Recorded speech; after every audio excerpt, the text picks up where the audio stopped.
Assalamualaikum warahmatullahi wabarakatuh. Ikuti dan kunjungi channel YouTube Maulizul Akbar NAD. Subscribe, like, share, komen.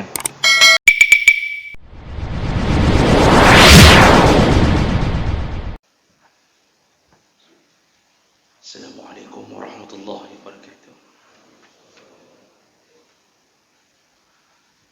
Alhamdulillahi rabbil alamin.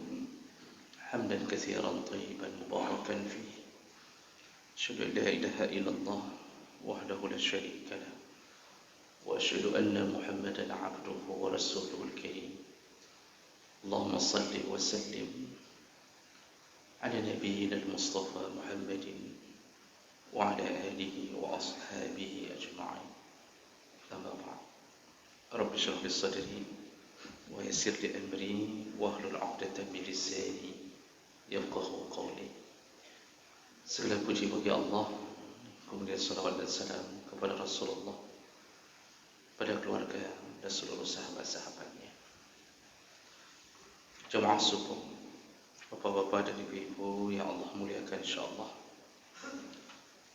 Kita akan sambung pelajaran kita tentang dosa-dosa besar yang Allah sebutkan melalui Al-Quran atau Nabi sebutkan melalui hadis-hadisnya dan dirangkum dalam kitab Az-Zawajir oleh Imam Ibnu Hajar Al-Haythami, iaitu salah satu ulama besar dalam mazhab Syafi'i.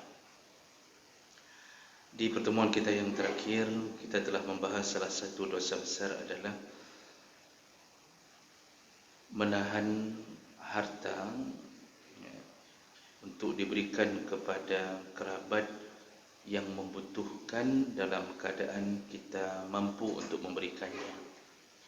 Itu termasuk salah satu celaan Nabi kepada orang-orang yang tidak mau memberi di saat dia mampu dan berhadapan dengan orang-orang yang sedang mudarat dari keluarga dekatnya. Namun yang perlu menjadi tambahan informasi, walaupun itu menjadi satu dosa besar, kita sudah sebutkan hadis-hadisnya, yaitu tentang tercelanya orang-orang yang pelit kepada saudaranya sampai Allah menyiapkan untuknya ular aqra, seekor ular syuja'un aqra, ular yang berkepala botak atau kulitnya terkelupas di kepala karena terlalu banyaknya bisa. Allah siapkan untuk mereka yang pelit kepada saudara. Ini ancaman ini berdasarkan hadis-hadis yang kuat, namun yang perlu kita jadikan catatan, kalau saudara kita itu adalah orang yang mempunyai masalah akhlak, artinya sudah pernah kita pinjamkan hutang lalu tidak mau bayar, maka ketika dia mengulang permintaan kedua kalinya dalam keadaan dia mudarat dan kita tahu dia tidak akan bayar hutang kita, maka dibolehkan untuk tidak memberi setelah kita tahu bahwa efeknya akan begitu. Jadi ada catatan-catatan khusus, tidak selamanya ketika tidak memberi langsung berdosa. Baik, itu yang terakhir sebagai pengingat kembali. Kita sambung jemaah Allah. Dosa berikutnya yang termasuk dosa besar, yaitu al-mannu bis-sadaqah. Dosa besar orang-orang yang melakukan mannun dalam sedekah. Apa itu mannun? Yaitu menyebut-nyebut atau mengungkit-ungkit kembali pemberian sedekahnya. Jemaah maka Allah Subhanahu wa taala, kalimat mannun asal katanya adalah al-qata', artinya terpotong. Dan disebut mannun yaitu terpotongnya nikmat dari harta yang dia berikan. Ada kalanya ketika Allah menyebutkan tentang pahala yang datang dari Allah. Allah menyebutkan dengan gaya bahasa wa inna laka la ajran ghaira mamnun dalam surah Al-Qalam. Engkau akan mendapatkan pahala dari Allah ghaira mamnun. Mamnun itu dari manna yang minnu. Engkau akan mendapatkan pahala dari Allah yang tidak pernah putus-putusnya. Ghaira mamnun, tidak pernah putus, tidak pernah terpotong. Itu pahala dari Allah. Namun ketika seseorang melakukan mannun, maka terpotonglah pahala tersebut, karena dia telah mengungkit-ungkit pemberiannya sendiri. Nah, kenapa Allah potong? Allah potong pahala, Allah potong modal itu, modal sedekah itu, karena dia mengungkit sesuatu yang bukan kekuasaannya untuk memberi. Artinya dia ketika memberi sedekah itu harta Allah. Itu harta yang Allah beri, bukan harta dia. Namun Allah titipkan kepadanya agar dia bisa menjadikannya jembatan menuju ke surga. Namun dia mengungkit-ungkit pemberiannya. Yang pemberian itu bukanlah dia yang berkuasa untuk mendapatkannya. Disitulah Allah potong. Allah potong. Makanya orang-orang yang menyebut sedekah, Allah potong pahalanya. Tidak ada lagi pahala. Makanya Allah memperingatkan langsung dalam Al-Quran tentang salah satu perbuatan tercela ini. Kata Allah dalam surat Al-Baqarah 262, alladzina yunfiquna amwalahum fi sabilillah summa la yutbi'una ma anfaqu mannaw wala adha lahum ajruhum 'inda rabbihim wala khaufun 'alaihim wala hum yahzanun. Kata Allah, yaitu orang-orang yang menginfakkan harta mereka di jalan Allah dan tidak diiringi dengan mannon, tidak pernah mereka mengungkit-ungkit kembali, wal azza, dan juga tidak diiringi dengan menyakiti orang yang diberi. Mannon tidak ada, azza pun tidak ada. Ini dua hal yang berbeda, namun bersamaan dilakukan biasanya. Karena dengan mengungkit biasanya sekaligus menyakiti. Karena orang yang kita beri, ketika kita mengungkit pemberian kita kepadanya, secara otomatis menyakiti perasaannya. Karena seakan-akan dia akan merasa bahwa dia adalah orang yang terhina, telah mendapatkan bantuan. Ketika kita mengungkitnya, itu menyakiti perasaan dia. Walaupun tidak langsung kita mengatakan kalimat-kalimat tertentu, dengan berbagai cara pun bisa menyakiti perasaan. Jadi mannon dan azza ini dua hal yang maksudnya berbeda, tapi biasanya terjadi secara bersamaan. Apa kata Allah Subhanahu wa taala? Lahum ajruhum 'inda rabbihim wala khaufun 'alaihim wala hum yahzanun. Orang yang bersedekah, berinfak dan tidak mengungkit-ungkit dan juga tidak menyakiti orang yang mendapatkan infak itu, maka mereka akan mendapatkan pahala dari Allah dan tidak ada rasa takut dan tidak ada rasa sedih ketika mereka berada di dunia sampai di akhirat. Ini janji Allah Subhanahu wa taala. Kemudian dalam surah Al-Baqarah 264, Allah Subhanahu wa taala dengan lebih tegas mengatakan tentang batalnya sedekah apabila diiringi perbuatan tersebut. Kata Allah, ya ayyuhalladzina amanu la tubtilu sadaqatikum bil manni wal adza. Wahai orang-orang yang beriman. Allah menyebut dulu orang-orang yang beriman. Artinya apabila engkau masih punya iman, maka engkau tidak akan melakukan perbuatan yang akan Allah sebutkan berikut ini. Apa kata Allah? Wahai orang-orang yang masih punya iman, la tubtilu sadaqatikum, jangan batalkan sedekahmu bil manni wal adza, dengan menyebut-nyebutnya kembali, mengungkit-ungkitnya, wal adza, dan menyakiti perasaan orang yang diberi.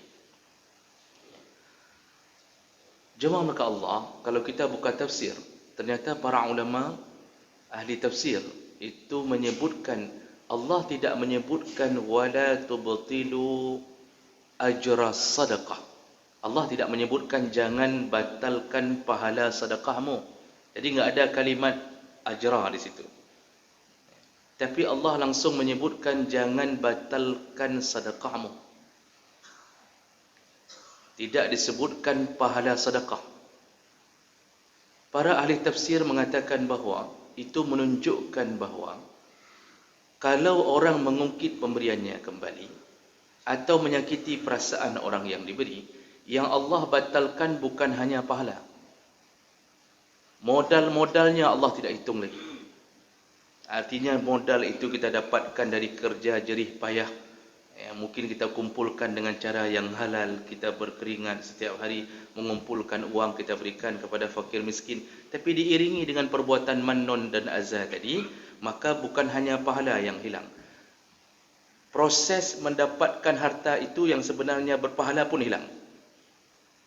Jadi harta yang kita infakkan sebanyak 500,000 untuk anak yatim tapi diiringi perbuatan dua tadi, pahalanya hilang, modal-modalnya hilang. Karena Allah tidak menyebutkan yang batal cuma pahala. Modal-modalnya tidak Allah anggap lagi. Begitu terlaknatnya, begitu buruknya, begitu meruginya orang-orang yang menyebut-nyebut dan menyakiti setelah memberi. Lalu Allah Subhanahu Wa Taala mengatakan, jadi setelah Allah katakan jangan batalkan sedekahmu dengan mannon dan azah, kalladhi yunfiqu malahu ria'an nas, kalladhi yunfiqu malahu ria'an nas. Itu sama seperti orang yang menginfakkan harta ria'an nas, yaitu dengan berharap-harap puji dari manusia, menampak-nampakkan kepada manusia. Jadi ini Allah ingin sandingkan orang yang bersedekah model pertama, dia tidak nampak, tidak berusaha riya. Dia tidak berusaha untuk mengisi di Facebook, dia tutupi dari kamera, dia sedekah kadang-kadang dalam keadaan benar-benar tertutup dari pandangan tetangga-tetangga yang tidak membutuhkan untuk melihatnya. Dia jaga betul. Tapi gara-gara dia melakukan mannon dan azah, Allah sandingkan dosanya sama seperti orang riya. Jadi walaupun tidak nampak tapi menyakiti, maka dosa itu sama seperti orang yang melakukan perbuatan riya. Selain berdosa, Allah juga menyamakan hilangnya pahala seperti perbuatan orang yang riya. Lalu Allah Subhanahu Wa Taala menyebutkan berikutnya, wala yu'minu billahi wal yawmil akhir famathaluhu kamathali safwan 'alaihi turab fa asabahu wabilun fatarakahu salda la yaqdiruna 'ala syai'in mimma kasabu. Dan seterusnya Allah mengatakan ibarat orang yang dihilangkan pahala, yaitu ibarat ada setumpuk pasir yang diletakkan di atas safwan. Safwan itu batu licin. Maka banyak orang Aceh bernama Safwan. Itu artinya batu licin. Ketika pasir diletakkan di atas batu yang licin, fa asabahu wabilun, tiba-tiba datanglah hujan lebat. Wabil itu hujan lebat. Fatarakahu salda. Pasir itu hilang dari atas batu, tertinggallah hanya kosong belaka. Artinya butiran pasir pun tidak ada. Itu Allah ingin kasih tahu kepada kita bahawa itulah yang dia terima, kosong, melompong. Jemaah maka Allah Subhanahu Wa Taala. Pernahkah kita setelah menyimpan uang berbulan-bulan, bertahun-tahun, tiba-tiba uang kita hilang begitu saja? Di saat kita ingin memanfaatkan, ternyata tidak ada uang itu, hilang begitu saja. Pernahkah kita merasakan bagaimana sakitnya ATM kita dikuras oleh seseorang, dihack oleh seseorang, uang hilang begitu saja? Ketika kita cek tidak ada, tentu perasaan kita akan sakit sekali. Setelah lelah berharap-harap, mudah-mudahan kalau sudah sampai 100 juta, kita ambil rumah satu. Begitu cek, ternyata tidak ada. Kemana sudah uang yang berjuangnya kita hari ini? Bayangkan perasaan begitu sakitnya seseorang kehilangan itu. Begitulah perasaan orang yang nanti di akhirat, ketika dia hari ini berangan-angan dengan semua sedekahnya, bahawa dia akan diselamatkan di akhirat. Setiap hari dengar ceramah bahawa Rasulullah mengatakan selamatkan diri dari api neraka walaupun dengan bersedekah satu butir kurma. Dia ingat-ingat selalu. Kemudian dia berjuang untuk bersedekah setiap hari. Lalu dia punya mimpi bahawa mudah-mudahan api neraka bisa terhindar, bisa membuat dia terhindar darinya dengan sedekah-sedekahnya. Dia bermimpi bahawa dia akan bersama bidadari di dalam surga akibat sedekahnya. Dia bermimpi bahawa dia akan berhadapan dengan Allah dan dia akan ditanya Allah, lalu dia sebutkan sedekahnya. Dia berangan-angan sedekahnya akan datang, lalu kemudian membelanya di hari kiamat. Begitu sampai hari kiamat, tiba-tiba isi ATM tidak ada apapun. Kosong melompong. Bayangkan perasaan kita hancur. Berbuat berpuluh tahun sedekah masjid, beli ini, beli itu. Tanya ke panitia masjid, yang hansip, apa yang tidak cukup biar saya beli. Saya yang belikan ASI, saya yang tanggung listrik. Semua sedekah Allah hitung. Allah tidak pernah hilangkan pahala sedekah. Inna Allah la yudhi'u ajra man ahsana amala. Sesungguhnya Allah tidak akan pernah menghilangkan pahala orang-orang yang berbuat baik. Tidak akan. Wa may ya'mal misqala zarratin khaira yarah. Sekecil biji zarrah engkau lakukan kebaikan, engkau akan melihatnya kembali, kata Allah. Senyuman yang terkembang saja itu dianggap sedekah. Senyum kepada sesama muslim sedekah. Tapi Masya Allah, ternyata itu kosong. Angan-angan kosong. Kapan itu terjadi? Di saat orang tidak faham ilmu, bagaimana cara menjaga agar sedekah itu tetap di hadapan Allah dalam celengan kita di akhirat. Makanya hati-hati ketika merasa sudah banyak sedekah, tapi mulut kita tidak pernah berhenti mengungkit-ungkitnya. Gaya mengungkit macam-macam. Ada yang kadang-kadang langsung mengatakan, kalau bukan saya, ini enggak bisa berdiri masjid ini. Menyokan long yang mebut di ke, kalau bukan saya yang maju ke depan, enggak akan berdiri masjid ini. Kalau bukan saya yang mewakafkan tanah pertama, itu enggak akan berdiri. Kalau bukan saya yang memulai, ini pesantren ini tidak akan dapat. Kalau bukan saya, itu kadang-kadang kita katakan itu di kedai kopi. Selesai acara ceramah subuh, duduk di kedai kopi. Lalu mulai keluar, syaitan mulai memanas-manaskan dengan mengatakan, itu kan yang program pertama ceramah di masjid, itu kan saya yang usulkan ke panitia. Menyokan dong panen. Sudah mulai. Kita merasa aman, padahal mulut kita sudah mulai mengungkit kebaikan kita. Dan semua sedekah yang diungkit-ungkit, selama tujuannya memang ingin membuat kehilangan posisi Allah. Karena seharusnya orang yang saleh, sadar diri, dia akan mengucapkan tentang kelebihan Allah. Kalau orang memujinya pun dia ucapkan tentang kelebihan Allah. Kenapa banyak sekali sedekah? Seharusnya dia menjawab bahawa Allah lah yang memberi. Allah lah yang punya. Allah lah. Begitu jawaban orang yang takut kehilangan pahalanya. Tapi orang yang kurang ilmunya, dengan berbagai gaya, dia akan terus bercerita tentang kebaikan-kebaikannya. Ada orang yang kadang-kadang berusaha menjaga, tapi kemudian ketika ditanya, dia tidak berusaha menutupinya. Kita tidak disuruh berbohong. Kalau ada orang bertanya, Pak, benar saya dengar-dengar masjid itu Bapak yang bangun, Ibu yang bangun. Kita tidak berusaha, kita tidak disuruh untuk berbohong. Tidak boleh juga mengatakan, mana ada berita bohong itu. Padahal memang kita yang bangun. Itu berarti masuk ke dosa yang baru, bahwa kita berbohong. Tapi yang disuruh adalah jaga diri, jangan sampai timbul perasaan karena kitalah masjid itu berdiri. Jawablah dengan jujur benar, namun semua itu milik Allah. Saya dapat pun gaji yang lumayan banyak dari Allah. Jadi berusahalah melawan syaitan, waswasah syaitan dengan merendah-rendahkan kalau ditanya. Kalau tidak ditanya, jangan informasikan. Kalau tidak ditanya, jangan menginformasikan. Ada orang yang berusaha tidak menginformasikan dari awal, tapi dia memancing-mancing orang untuk bertanya. Dia duluan yang tanya ke orang,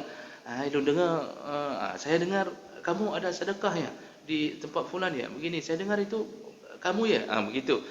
Tujuan dia bukan mendapatkan jawaban ya atau tidak, tujuan dia agar orang itu balik tanya. Saya juga dengar bahwa Bapak ternyata Masya Allah, masjid itu saya nggak tahu selama ini bapak lah yang begini-begini. Itu seluruh keramik ternyata bapak yang pasang, subhanallah. Itu sudah mulailah syaitan memainkan peranannya. Dan syaitan akan segera menyerang, karena salah satu yang membuat dia tertahan untuk memasukkan kita ke dalam neraka, yaitu pahala yang disimpan Allah. Syaitan akan berusaha agar pahala itu tidak lagi tercatat. Maka hati-hati dengan perbuatan mengungkit-ungkit pemberian. Bapak Ibu, terkesan dalam ayat tentu hanya dihilangkan pahala. Padahal hadis-hadis mendukung tentang terlaknatnya perbuatan tersebut. Makanya ada beberapa hadis, sebagai contoh, Rasulullah sallallahu alaihi wasallam menyebutkan, arba'atun la yandurullah ilaihim yaumal qiyamah. Ada 4 orang yang Allah tidak akan melihatnya di hari kiamat. Maksud tidak akan dilihat dengan pandangan kasih sayang, tapi dilihat dengan pandangan kemurkaan. Siapa mereka?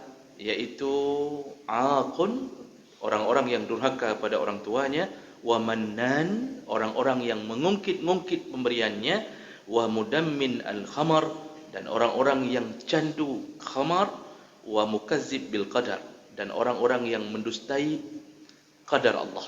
Dia tidak terima qadar Allah. Nah, ini 4 orang dalam hadis ini disebutkan kemurkaan Allah. Dalam hadis yang lain Rasulullah menyebutkan salasatun la yanzurullah ilaihim yaumal qiyamah. Ada 3 orang yang Allah tidak akan lihat dia di hari kiamat dengan pandangan kasih sayang. Yang itu al-aq liwalidayh, yaitu orang-orang yang durhaka pada orang tuanya, wal mar'atul mutarajjalah wal mutasyabbihah birijal, dan perempuan atau laki-laki yang menyerupai lawan jenisnya, wad dayyus, dan dayyus, yaitu seorang ayah atau suami yang membiarkan maksiat terjadi pada keluarganya. Allah tidak akan lihat. Dan kemudian disambung al-mannan, dan termasuklah mannan, yaitu orang-orang yang mengungkit-ungkit pemberiannya selama hidupnya. Dan banyak lagi jemaah Allah yang tidak mungkin kita bacakan satu persatu. Semua menyebutkan kalimat mannan, yaitu buruknya, tercelanya orang-orang yang menyebut-nyebut tentang sedekah. Kesimpulannya, bahwa setelah bersedekah, lupakanlah. Jangan diingat-ingat. Jangan dibawa mimpi. Jangan merasa menjadi orang baik. Jangan merasa menjadi pensedekah yang dipuji-puji. Jangan berharap-harap nama kita tertempel di papan tulis masjid. Walaupun ditempel, tapi jangan berharap. Itu urusan panitia. Oh, kalau kita ingin memberikan nama hamba Allah, itu lebih baik.